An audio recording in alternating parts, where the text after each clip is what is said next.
Hello बच्चों, okay physics class में आपका स्वागत है। आज साइंस का बहुत ही इंटरेस्टिंग टॉपिक लेके आए हैं, एरोप्लेन। कि एरोप्लेन में कौन सा इंजन लगा होता है, ये किस सिद्धांत पर कार्य करता है, इसके बारे में बताते हैं। एक सबसे अच्छी बात ये कि रॉकेट और जेट इंजन, इन दोनों का सिद्धांत एक ही है। रॉकेट इसी सिद्धांत पर कार्य करता है, जेट इंजन के सिद्धांत पर। आइए तो शुरू करते हैं कि जेट इंजन। तो एरोप्लेन में जो इंजन लगा होता है, ये जो दिख रहे हैं आपको, यही जेट इंजन है। छोटे एरोप्लेन होते हैं तो 2 इंजन लगे होते हैं, बड़े एरोप्लेन होते हैं तो 4 और भी होते हैं। ये जेट इंजन, ये इस जेट इंजन के अंदर की जो कंस्ट्रक्शन है, रचना, ये इस तरीके से है। तो सबसे पहले बताते हैं कि जेट इंजन का सिद्धांत क्या है। जेट इंजन और जो आपका रॉकेट है, इन दोनों का सिद्धांत एक ही है। इन दोनों का सिद्धांत एक ही है। तो ये किस सिद्धांत पर कार्य करते हैं?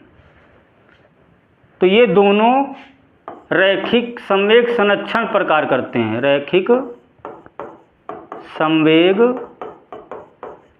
संरक्षण पर। किस सिद्धांत पर? तो रैखिक संवेग संरक्षण पर कार्य करते हैं दोनों। तो जेट इंजन का कुछ जोन है, 5 जोन है। पहला जोन क्या है? फैन। ये जो आपका दिख रहा है,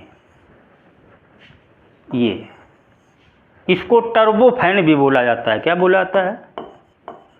टर्बो फैन। ये इसका क्या काम होता है? ये वायुमंडल की एयर को, हवा को क्या करता है? खींचता है।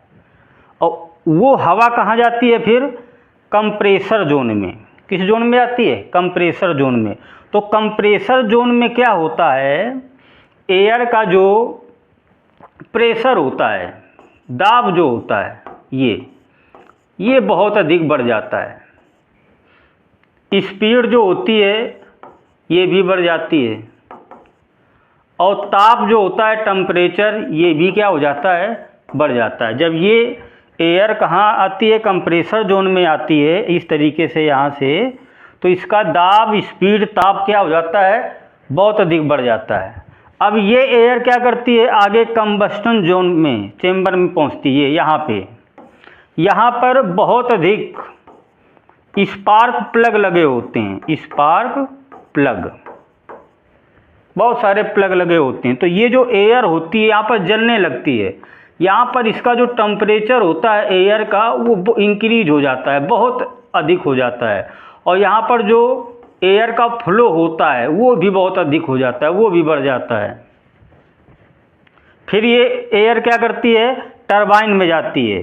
तो ये जो टेम्परेचर एयर का बहुत अधिक हो गया, तो टेम्परेचर की वजह से टरबाइन क्या करता है? ये घूमता है, ये हवा घुमाती है इस टरबाइन को। इसके बाद एयर एग्जॉस्ट नोजल द्वारा बाहर निकल जाती है। तो जब एयर ये बाहर निकलती है, जलता हुआ बाहर निकलता है, तो यहाँ पर एक थ्रस्ट फोर्स उत्पन्न होता है। Thrust force. यहाँ पर न्यूटन का 3rd लॉ लगता है। कौन सा लॉ लगता है यहाँ पर? न्यूटन का 3rd लॉ, क्रिया प्रतिक्रिया का नियम। जब एयर बाहर निकलती है तो इधर को एक बल लगता है। अब थ्रस्ट, न्यूटन 3rd के लॉ के अनुसार एक बहुत अधिक बल लगता है। उस बल की वजह से जहाज आगे को बढ़ता है। तो यहाँ पर अप्लाई होता है थ्रस्ट फोर्स, क्रिया प्रतिक्रिया का नियम। और ये जो फैन का आरपीएम होता है, इसका घूर्णन, रिवोल्यूशन पर मिनट, लगभग 10,000 होता है। कितना होता है? 1 मिनट में 10,000 बार ये रोटेट करता है, घूर्णन करता है ये फैन। तब ये एयर को क्या करता है? आगे बढ़ाता है। तो ये हो गया आपका जेट इंजन। जेट इंजन और रॉकेट दोनों का सिद्धांत एक किस सिद्धांत पर आधारित है? रैखिक संवेग संरक्षण पर।